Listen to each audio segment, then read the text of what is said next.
Thank you, Arlene. We're recording this. Thank you, everyone, for your volunteer and your service in the community. I'm your vice chair, and Kim will not be here or may be attending late today. So I'm going to be chairing. So the first thing we'll do is this is being recorded, and then we'll do the roll call for the board members, and then we'll address attendees. Let's see, Kim's not here. I'm here. Is Amanda Randall here? I don't see her. No. Okay. I see Gail, you're here.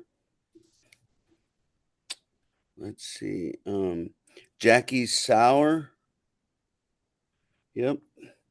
Is Jamie Rostek here? I don't see Jamie. Jamie, no. Okay. Chantel's here. Okay. Karina, she's here. I know Karina's here. I saw you here a minute ago. And Lita from Ferry County up north there. Yes, I'm here. You're here. Saw you. And I see Michael. Mike, I butcher this last name, so please forgive me. Kittle's Vet. Is that right? The V's silent. Kittlestead. Gilstead. Okay, that's much better. All right, thank you. And Michael's here. And I do not see Kenny. Is Kenny? Kenny, are you here? No. Okay. So we do have a quorum. Yep, we have a quorum, so we're legal, and we're go ahead. Okay, and then our county attendees are Leah, we have her, Ashley, let's see, Jeanette, Jessica, Justin's not here. He's not going to be able to join us today, no. Yeah. Nancy.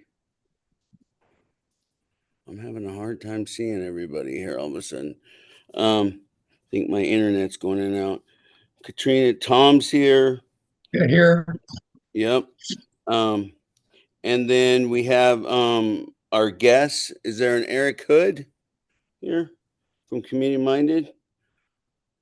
I think that was from a previous meeting. Oh, okay. Sorry. No, you're good. And then I saw Liz here a minute ago. There she is from CHPW. And is there anybody else that I don't have a list of anyone else that is attending, but I see there's other people here. Good afternoon. I'm Jan Downing, and I'm the Chief Operating Officer at Frontier Behavioral Health. Oh, perfect. And Mike Sullivan should be, he says he's in this, but I don't see him. Yeah, I didn't see him either. Sorry, Jan. I missed you there. I'm here. Oh, there. I see him now. Go ahead, Mike. Yeah, I'm Mike Sullivan, Program Administrator at Frontier Behavioral Health for our mobile dispatch unit. Thank you. And we'll be calling on you here in just a minute. So that's all of our people. Can someone, the next thing on here, second on the agenda was did everybody review on the board and oh, whoops, this came up. And the minutes from June, I need a motion and a second to approve the minutes from June. Can somebody? I make a motion, we approve the minutes from June. Thanks, Mike. First. I'll second. Second. Okay. Who was that? I missed. Okay. Can you second that? Okay. So all in favor with an aye of approving the minutes? Aye. Okay. And any opposed? No? Okay. So the meeting minutes are approved for June. Let's see. We'll go to item 3 here. Board member updates. Lori Moon resigned as a board member, and we have 2 new board members to introduce. Well, Michael's been around for a while. Mike, did you want to introduce yourself briefly to the group? Are you talking about Kittlestead? Yes. Oh, sure. Sir. Yeah, I'll make it brief. I be on my 30th anniversary in law enforcement next month. I've worked at the sheriff's office since I was 21. Grew up in Spokane. Went to Gonzaga AU after Shadle, and raised my family here and love Spokane, and super excited to be a part of this as I take over for Chris Thompson as I moved into his role when he moved on. So I just came from the patrol division where we one of the things besides patrol that I had command over or supervision over was our behavioral health unit. So I'm familiar with that, and obviously over the years, all the things we've had to ups and downs with dealing with mental health and trying to solve that problem here in Spokane County. So glad to be here. Great, and I know we're grateful for your service too, and thank you for all you do. Um, let's see, and Kenny is not here. I know that Kenny is a new member of the board, and he's been involved in all different nonprofits and social services and recovery in the community for years, and done lots of great work. And he's looking forward to serving the community. I don't know where he is. Maybe he'll show up late. He might be in a meeting, but that's what's going on with Kenny Carlson. Then next we will go to information coming from crisis response triage and the mobile dispatch unit with Jan and Mike at Frontier Behavioral Health.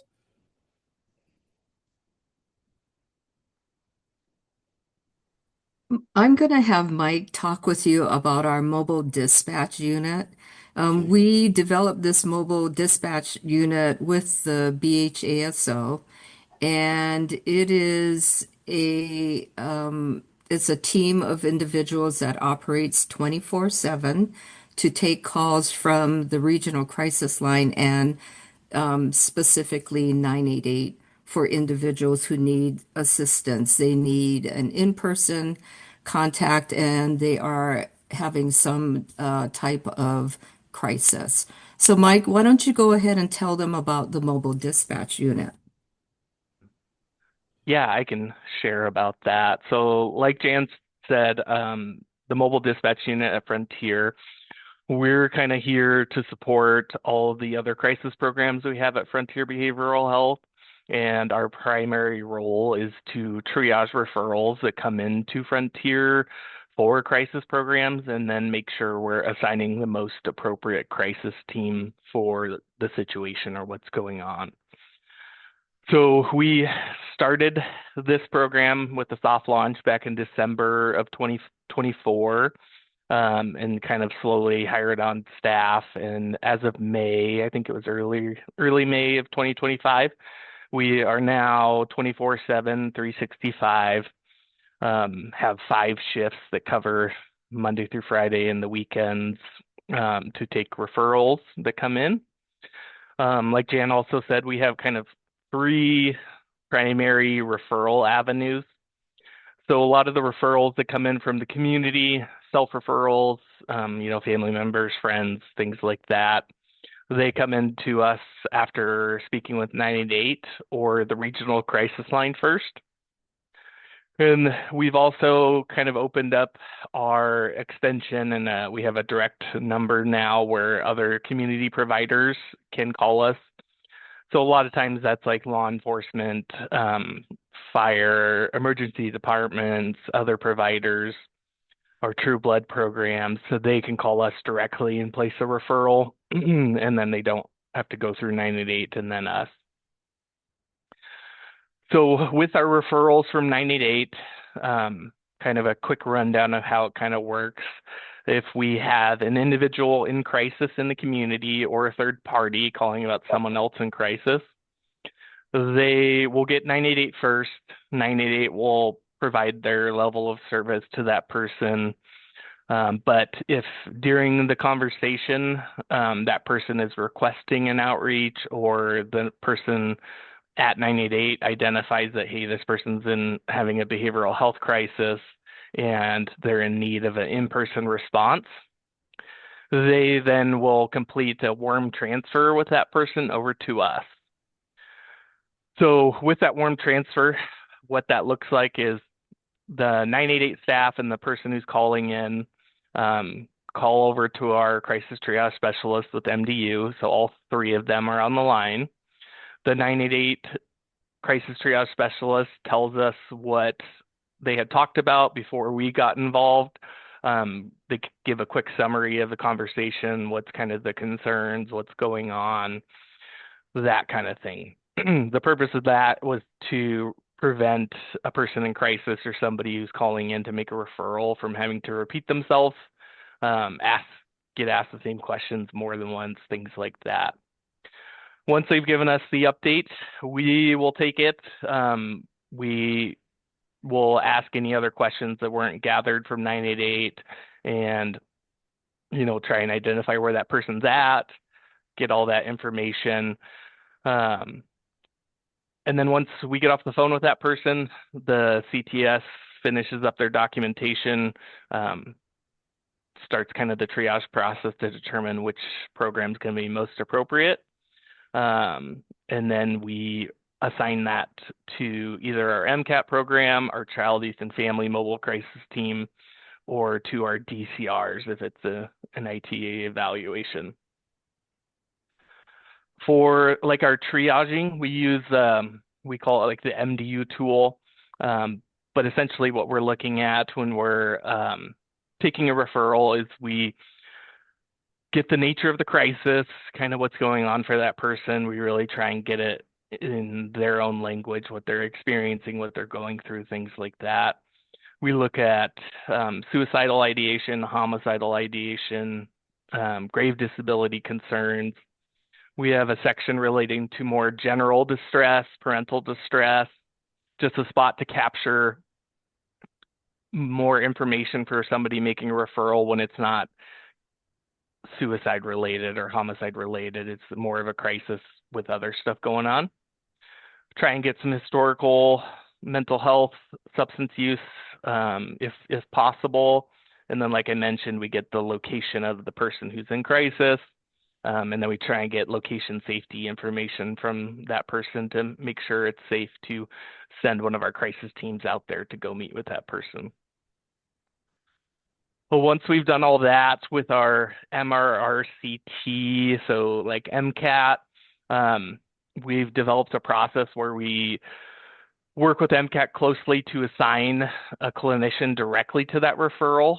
So once we open it, we send them a Teams message. We let them know, like, hey, here's this client. We're assigning it to you. Then what that clinician does is they print off all our documentation, and then they're kind of heading out the door, going to that person's location to meet with them to help them with that crisis. So that was kind of a very quick rundown of how we do things. I had some data that we've collected since we started. So within our electronic medical record, we use what are called episodes, basically to track anytime a referral comes in, we open an episode in that medical record for that person, but it lets us track referrals. So since we started in December with our soft launch, we're averaging 651 total episodes per month, and we average about 24.6 episodes per day. So each episode is tied to an individual person who's experiencing a crisis. But since we've gone 24/7, 365 since May of 2025, we've seen our total episodes jump up to 787 per month, and we're at about like 25.8 average episodes per day. With all the referrals, we get about 83% of our referrals are assigned to a crisis team, which can be MCAT, CYF, DCRs. We do have a process set up where if it's somebody who's enrolled in our outpatient services and we get the referral during business hours, that person's outpatient program will take kind of the first attempt at resolving that crisis. So about 4% go to our outpatient programs. And then we have about 13% that aren't necessarily assigned, and that's typically because it's a whereabouts unknown situation. We don't know where the person is. or like a least restrictive option was identified by the caller or the referral source, or they were at a hospital and they decided to admit voluntarily. Program specific wise, 46% of our referrals go to our MCAT program, which is our voluntary program, crisis program for people who are 21 and over. We're at about like 22% total referrals that end up going to our DCRs. Our child, youth, and family is about 15%, and then our outpatient programs are about 4%. So then just another few things. So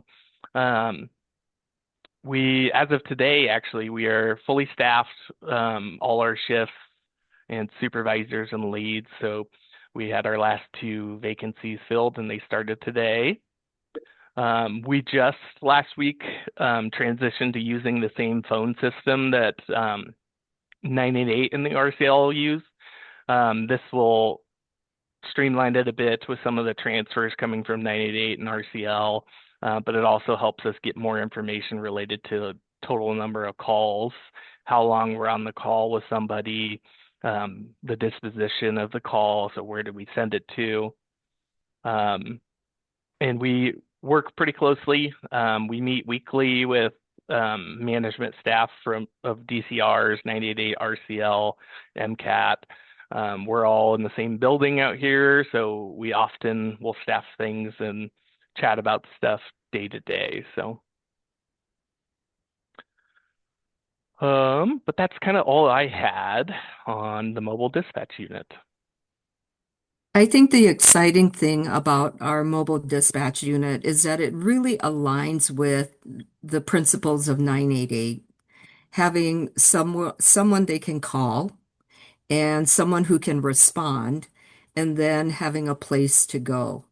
Our MCAT team, our CYF team, and our DCRs, they really have an expertise in resources in our community, because our goal is to try to maintain people in our community and not have them incarcerated, if at all possible, and not having them going into involuntary inpatient psychiatric treatment via the DCRs. So a lot of times MCAT and CYF are the first line of response before a DCR is even contacted. We really want to treat people within our community and utilize the resources that we have in our community so that we can provide services and some stabilization resources to individuals. As Mike talks about the data, if you look at when we started this in December, it was about mid-December, and we had 334 episodes. In July, we had 858 episodes. So you can see how our community, how 988, how the RCL is relying on this mobile dispatch unit for that response to individuals who are in crisis. And Frontier is in the process of being endorsed to be a mobile rapid response crisis team. And with that endorsement comes the requirements of responding to individuals within a certain time frame if they live in an area that is considered urban versus suburban versus rural. So we really have tried to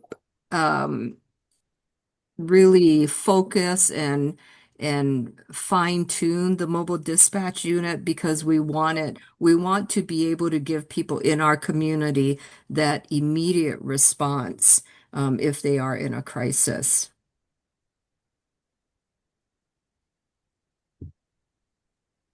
Do you have any questions for us? I do. This is Gail Cobble. Hi, Gail. So of those episodes that are your opening, do you know which percentages are people who have recently had the same month been contacted, or who do, I don't know how to say this. So who are duplicates in the system and then multiple episodes. I know each one is an episode. So I'm saying if person A gets funneled into the regional crisis line, which I think is CL, and then person A gets there a couple days later, and then person A gets there 2 weeks later. Are those 3 episodes for the same person? So are you tracking that as one? Or I know you're tracking it as three, but do you know what I'm trying to say? I'm trying to say how Yeah, many you're asking how many of Mhm. the episodes are duplicative in Yeah. terms of the same person that we're responding to. Mike, do we have that data? I don't have that data to look at like unduplicated. I would say, I mean, there are a handful of people who are pretty familiar to us, but I'd say, more often than not, anecdotally, we're getting a lot of different names, new people, that kind of thing. But I don't have any data right now. I mean, I could probably figure that out if I dug a little bit. It's not super important. I was just curious if you had, Mm. of what it might be. And Gail, I think what is interesting is that a lot of these episodes are people that we are having contact with for the first time. So that's a lot of people within our community. If you look at an average of 675 people a month, that's a lot of people that are at some level of crisis and are requesting an in-person response. Do you have a sense for why that is? Why the increase? I think it varies. Certainly, substances are having an impact on our community, homelessness, individuals who have an untreated mental illness. I think our community is aware of the services that we provide, and 988 is such an easy number to remember and to call that I think people are using us more. That's what I was thinking, that 988, because it's gotten a lot of press, I guess you could say, or a lot of, getting the word out, that maybe that's one of the reasons. But I mean, I'm so glad that there's a great response. It's, just out of curiosity, I was wondering about who is being, served, so, but thank you. Sure. Any other questions for us? I think just an observation. I went over to I Googled the Frontier Behavioral Health, and I'm seeing just an impressive, for the size of Spokane, list of locations, just all over town. So yeah, Sprague, Market, they're just all over. So it's if these are walk-in clinics, it's really nice to see that we have them all over. Jackie, thank you for bringing that up. That was one of the things that Jeff Thomas, our former CEO, was very intentional about. He wanted people to be able to access services within the community where they reside. And that's why we have locations all throughout Spokane City and County. Yeah, very nice. It's many of them don't have vehicles or transportation. They're dependent on the bus, so it's really nice to see that. Thank you. Right.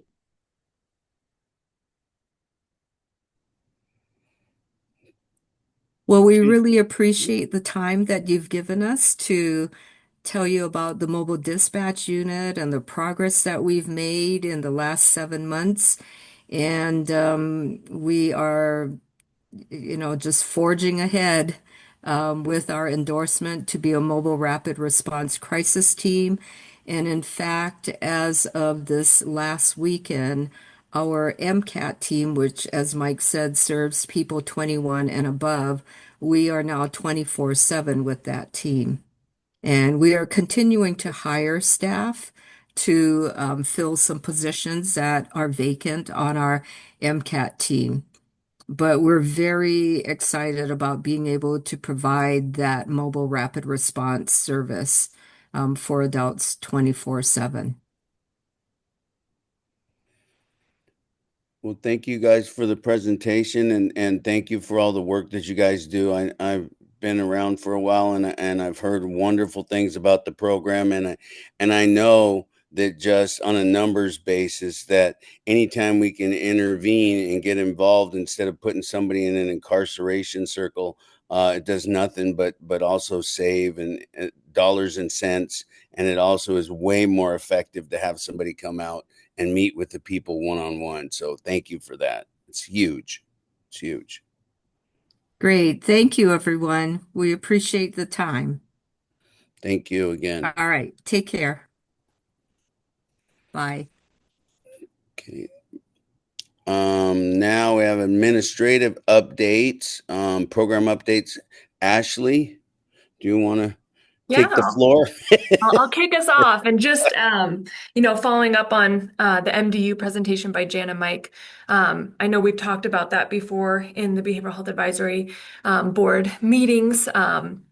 I think that's something that as the state has moved to redesign our crisis system and be in alignment with SAMHSA's national best practices of what Jan indicated, someone to call, someone to respond, and someplace to go.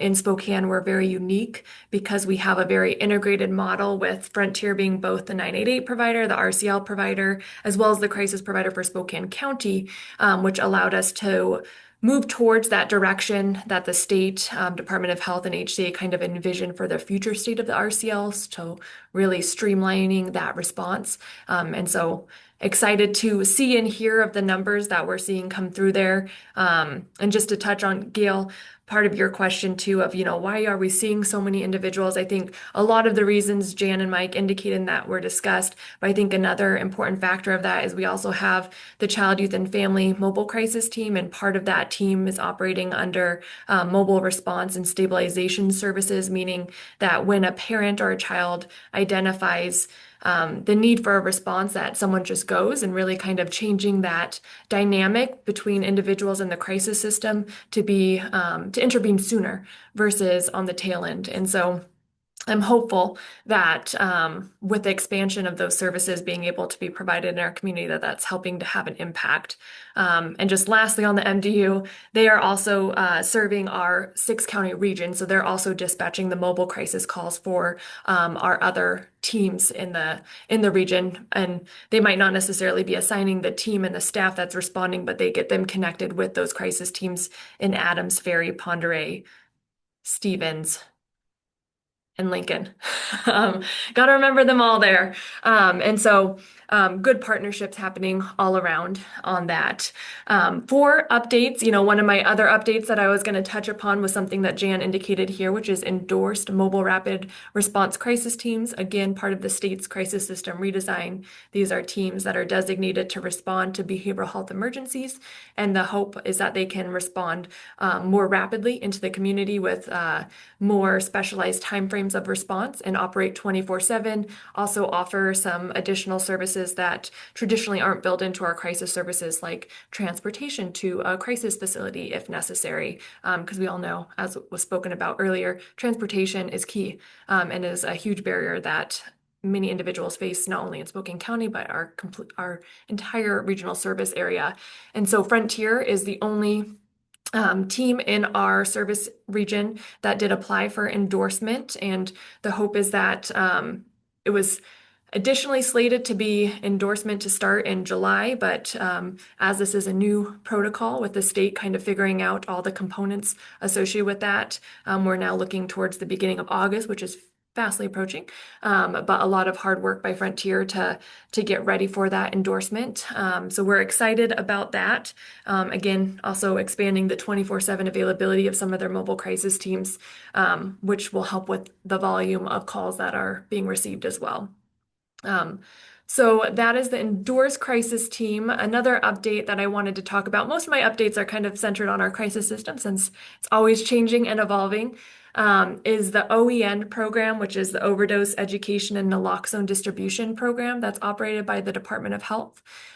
Within the last part of the state fiscal year in the spring here, DOH had identified that crisis providers can be identified as a first responder for their DOH OEN program. And so with that, we were able to secure about 2,100 doses of naloxone for our crisis teams, for them to have on site for not only administration, if necessary and needed, and training that came with that as well, but also for distribution to individuals that they're serving in the community or families that they're serving in the community.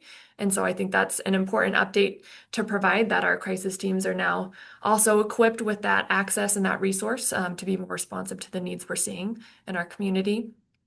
I'll pause here if there's any questions. I've got a few more things to touch on, but I know that's a lot of information all at once. Not seeing or hearing any, so I'll keep going on.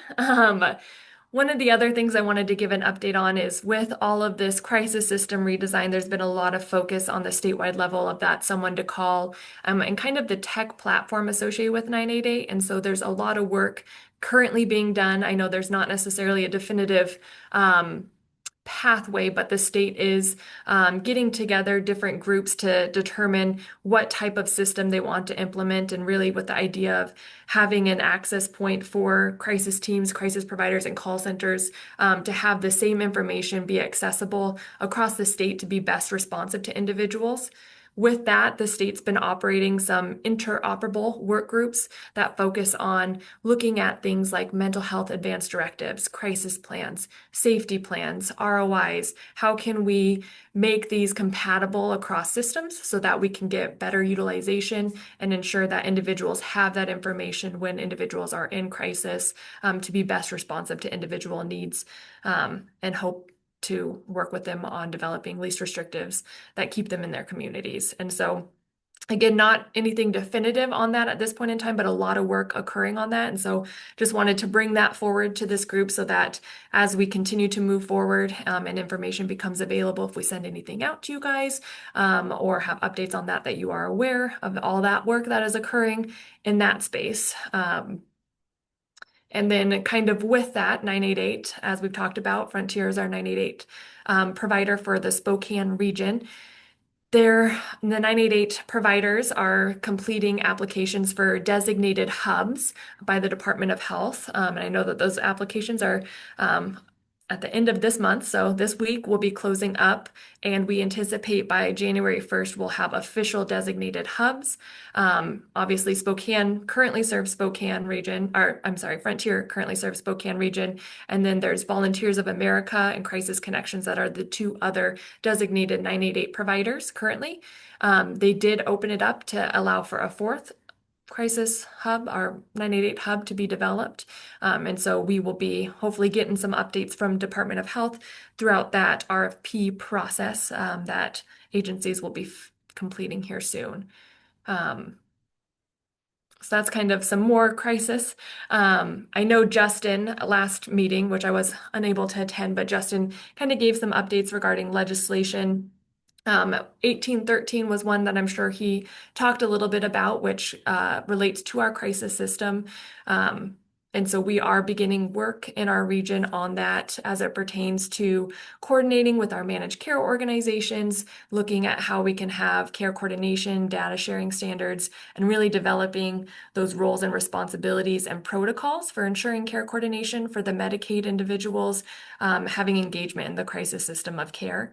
So a lot more work happening with that. And of course, that will tie into the development of the Crisis Relief and Sobering Center that Spokane County's currently endeavoring to build out, which also ties back to our crisis system of having someplace to go for walk-in access and availability for individuals experiencing crisis. So a lot of things happening, a lot of moving parts, but wanted to make sure you guys were all updated and informed as pertains to a lot of those parts.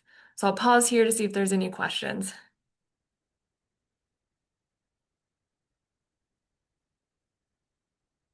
And if none, I will pass it on to Katie for our crisis data dashboard. Okay. I'm away. There we are. There you are. My computer's been a little slow today, so I'm doing this with fingers crossed. Thank you, Ashley. I'm Katie Rice. I'm an adult programs administrator with the BHASO. I'm we have a link to our website that has our crisis data dashboards. And I will also pull this up and share my screen. Yep. And momentarily.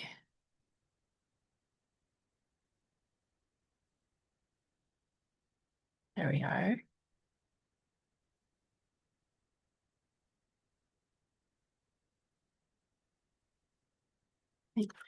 Can everyone see my screen here? You're not yet. Looks good, Katie.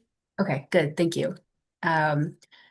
We have our data dashboard here. I put the link in the chat so that we have the ability to just kind of make some apples to apples comparisons to this time last year. And you're also welcome to review everything else from our previous quarters. Something exciting to note is that we are within our software systems, we're getting a system upgrade. And once we have that, we'll have the ability to be running some different reports. It's going to streamline our ability to analyze this data, and we're going to be able to present some different data that I think really covers well what we have been discussing here in our BHAB meetings. And yeah, so excited to get that done, moving at the speed of what software does, how it moves. But yeah, stay tuned.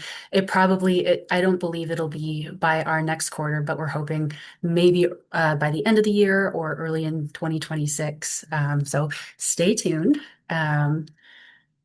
With that, I have here excuse me, there we go. Zoom has a very helpful toolbar and a very unhelpful place, just for me, I think. What we have here, this is our Q1 2025 crisis data dashboard. A lot of what we're seeing as previous is generally in line from quarter over quarter, wave over wave. However, pulling this up, and I think this speaks a little to what Jan had mentioned in terms of seeing some of those higher acuity clients for various reasons, that this is something that the data reflects here.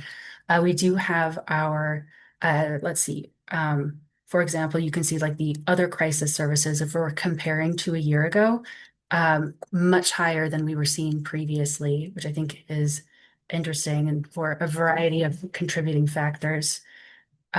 We have generally so these are high utilizers of the number of individuals served.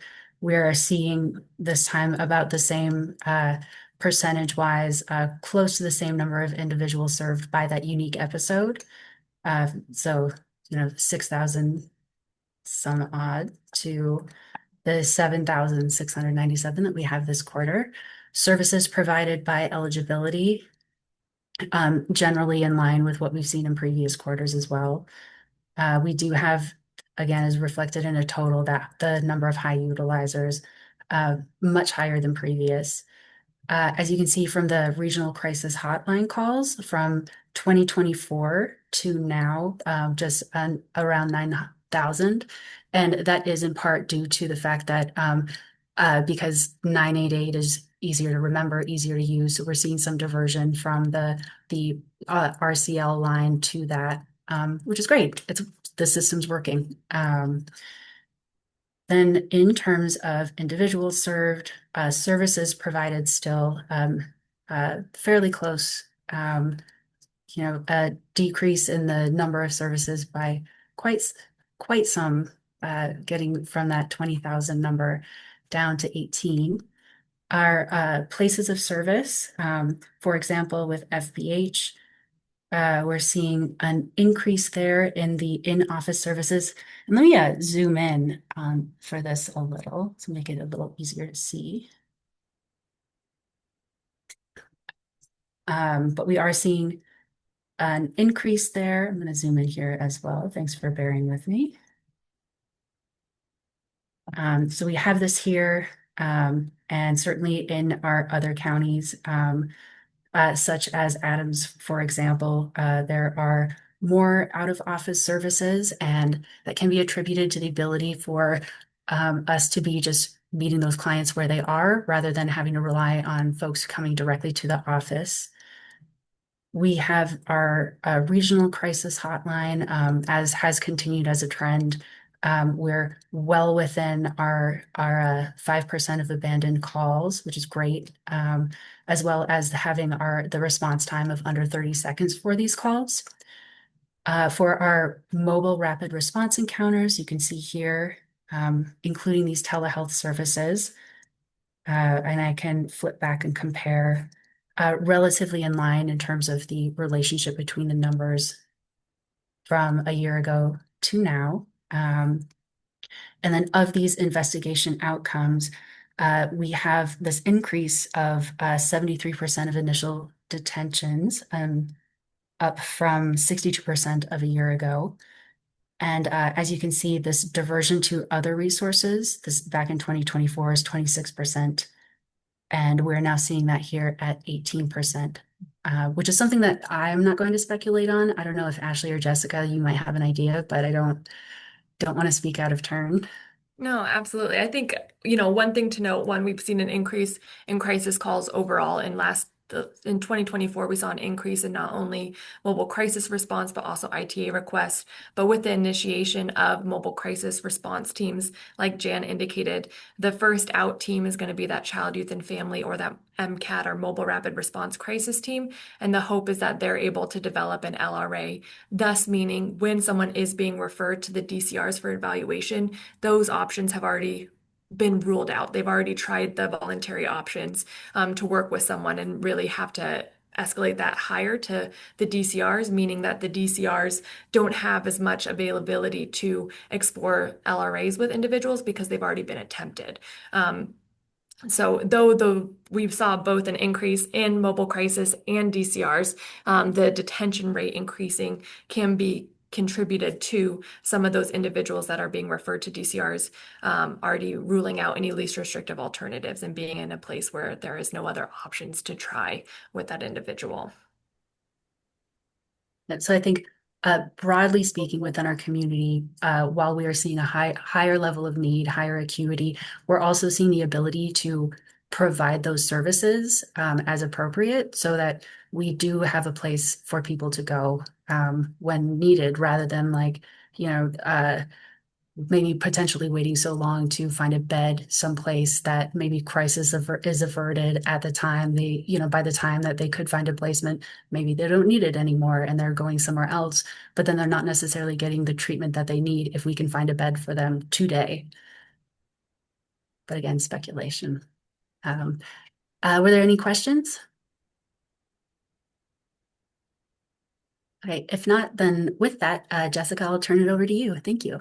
Katie, I have a quick question. So Sure. when you are getting your new revamped system, what else are we going to be able to see, or what do you anticipate that the reports are going to show? Oh, yes. Good question. We have a small team, our think tank, which has been working out some of the questions and putting in some new ideas. I know that we have for quite some time been talking about how could we just have a better reflect longitudinal data so that we can be comparing trends more easily all on one page. For now, we're just going to be flipping back and forth, but I just think that's so valuable, because otherwise we're looking at these numbers, and if we're only looking at a single snapshot in a single quarter, it's well, what do these mean, and how are we doing? Are we being successful or not? So we really want to be intentional in focusing on that, so we know what's working and where we have more gaps to address. Okay. Stay tuned. And expanding upon that too, making sure that we are being responsive to the ever-changing environment of the crisis system. As Ashley shared, there's been lots of changes to the crisis system, and making sure that the data that we're able to present and track is in line and reflective of all the changes. So we don't have any exact answers for you at this point in time, because like Katie said, our think tank is still working on exactly what that's going to look like, but we are excited to be able to provide some additional data that is more reflective of the actual work being done by our system. I love that you have a be able to think show that tank. off. Oh, sorry, what was that, Gail? I missed that. I love that you have a think tank. Sure. Me too. All right, well, thank you very much, everyone. So thank you again, Katie and Ashley. I am going to share a little bit about updating about an RFP that we had done recently. And really quick, for the new members here, my name is Jessica Thompson. I'm an integrated behavioral health care supervisor here at the Spokane County Regional BHASO. And oftentimes you get to see my face at these meetings. But just wanted to share who I was for the new members before I get started. So effective on Monday, May 12th of 2025, we've released a request for proposal to create a new program that will support parenting youth and young adults. It's called our Parenting Youth and Young Adult Wellness and Education Support Program. Sorry, long title, so I kind of trip over that. But this new service is meant to provide some behavioral health supports to youth that are pregnant and parenting while attending high school. So this is an area in which we have found that there's a need within our community. A lot of the individuals or the youth that find themselves pregnant or parenting tend to have a higher need for behavioral health resources. And so this program is to help fill that gap, to establish some services that help those youth get connected to services and supports that will help them be successful as they exit high school and prepared for adulthood. And so we again released that RFP on May 12th of 2025. We closed that about 3 weeks later, and we did hold our procurement scoring committee to assess the proposals that were received and ensure that the proposals selected would be able to meet the requirements of our RFP. And we are excited to report today that Lumen High School has been awarded that RFP and will with them to get this program off the ground and begin providing services to this target population and help get some needed services and supports out there for this population. I do have one other ad hoc update, but before I move on to that, I wanted to see if there's any questions about our Parenting Youth and Young Adult Wellness Education Support Program. Jessica, where is Lumen High School?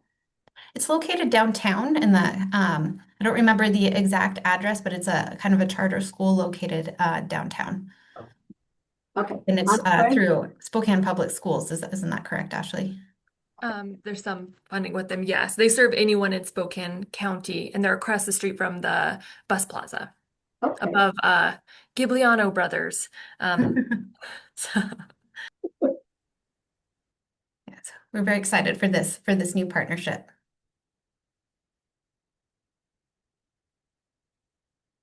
Not hearing any other questions. I did want to also give an update about our behavioral health co-response program. I think this is something that you have all heard us talk about in the past, but we are excited to be able to report out that we are in the beginning the implementation stage of this.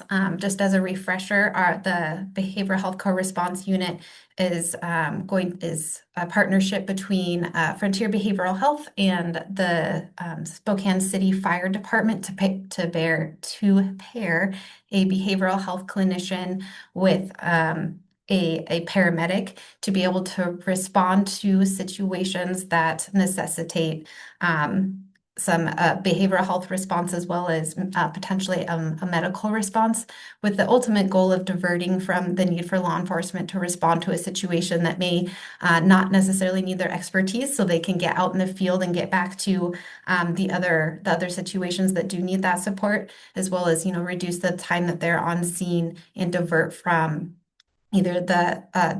hospitals.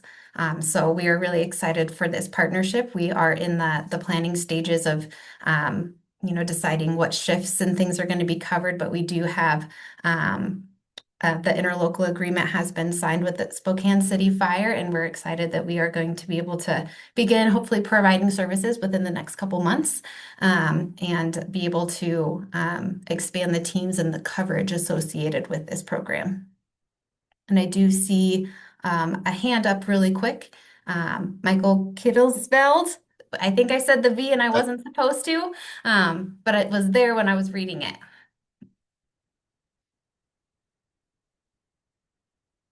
On to you for your question. there was some question on our end on the LES side. I'm sorry, you're kind of breaking up. I can't hear all of what you're saying. Is this a little bit better? I apologize. Yes, I think so. Okay. All right. Sorry.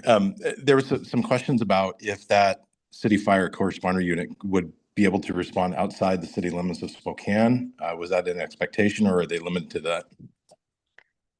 Currently, Ashley can correct me if I'm wrong, that we are currently limited to the city of Spokane at this point in time. Yes, but we're still, as Jessica indicated, we're still in the planning stages, and so we haven't quite gotten to the operational stage. They currently operate a BRU, Behavioral Response Unit. Spokane City Fire does with a Frontier staff. This will be pairing crisis staff with EMTs to provide that co-response. And so I can get back to you more specifics on that, though, because I think that's a good question. Okay. Thank you. Absolutely. Any other questions about the Parenting, Youth, and Young Adult Wellness and Education Program or the Behavioral Health Co-Response program that we're really excited about?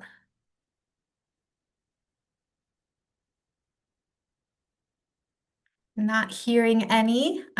Shane, I'll turn it back to you. Okay, thank you, Jessica, and thank all of you for all the work you do. You guys have always been, Spokane County's always been on the cutting edge as long as I've been involved in these boards. So it's a big deal, all the work that you guys do, and it seems pretty obvious to me that having a clinician go out with the fire and try to reduce police interaction, and it's going to be more effective, and it's going to save resources, and it's going to save money and time for the officers so they can be more effective in other areas, because I've seen it over the years.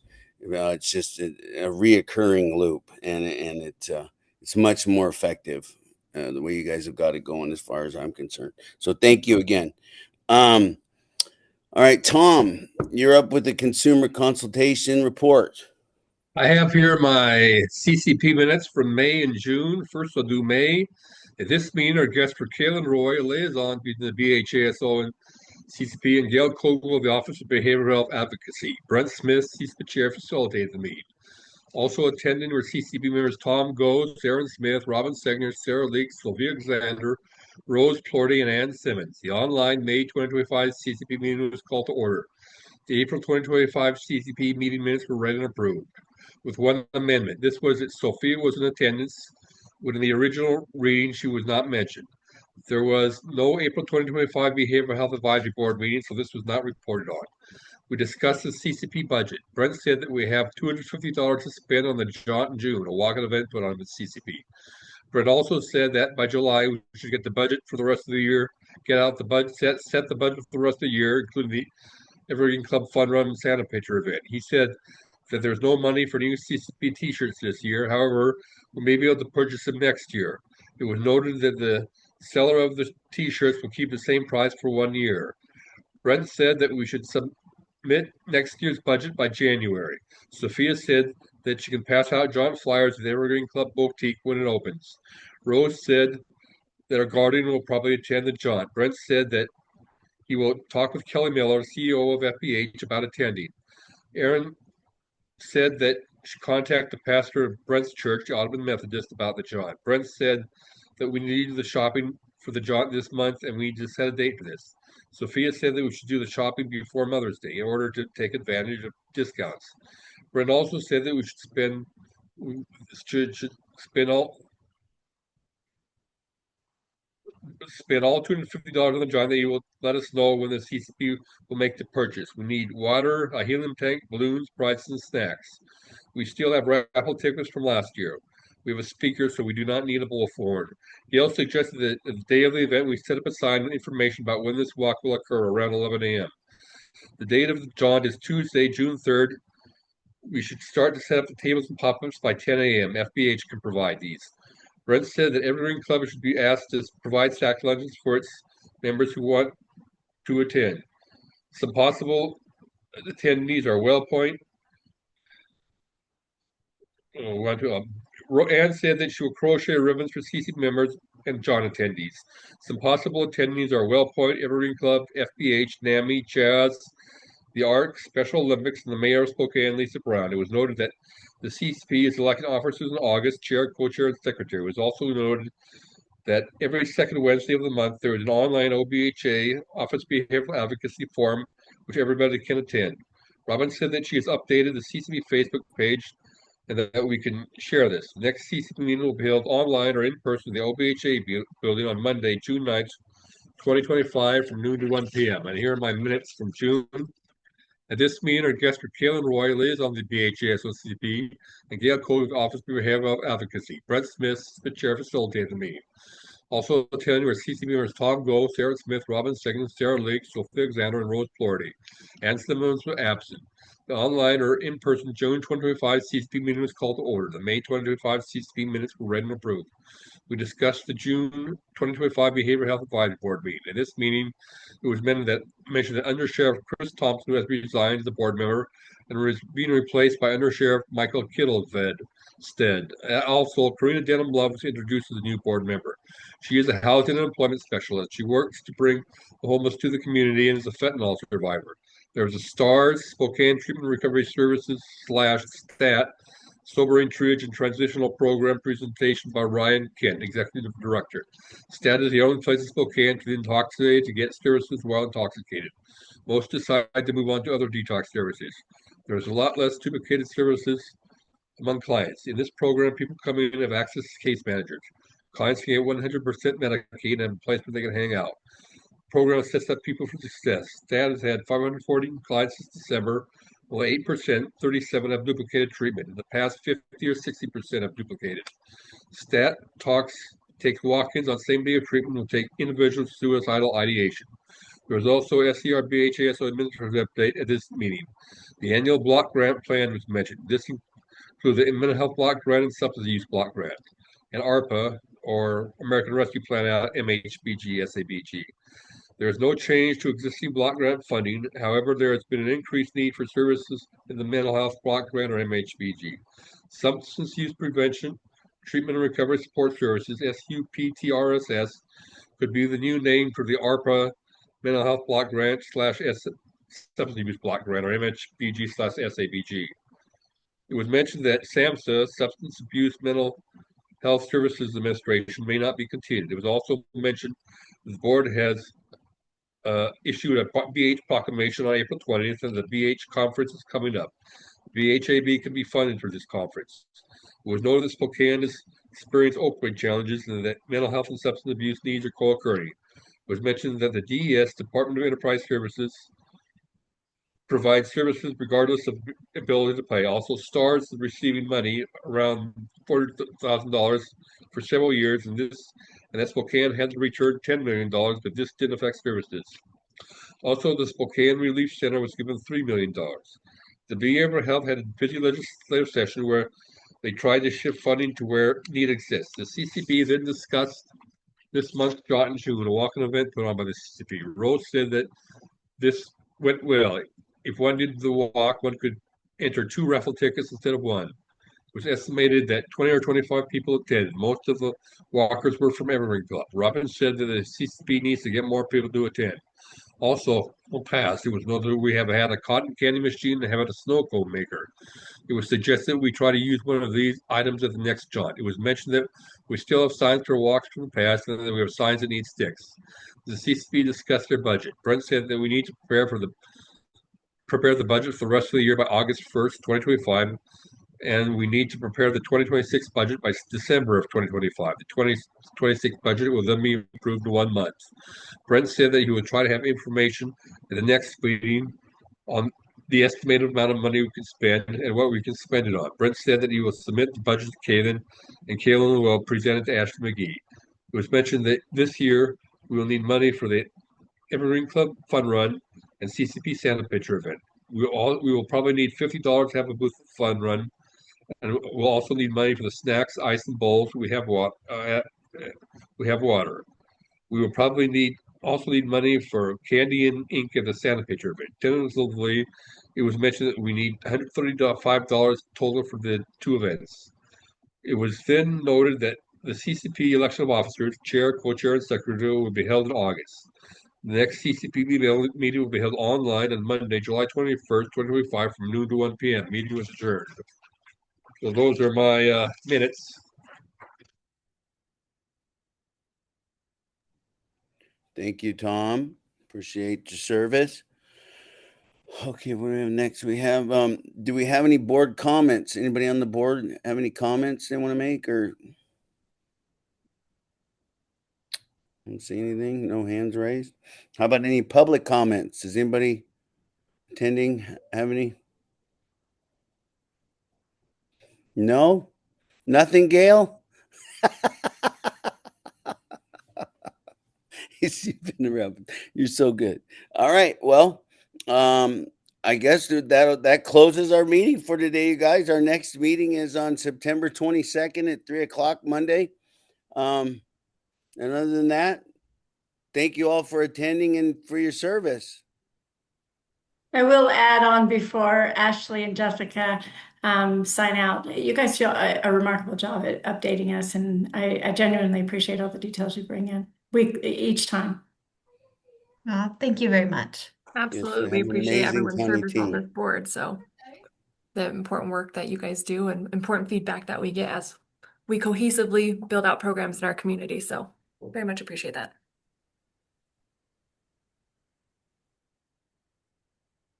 Everybody have a great month. See you next month. Yep. Bye. Thank you. Thank you for your time. Take care.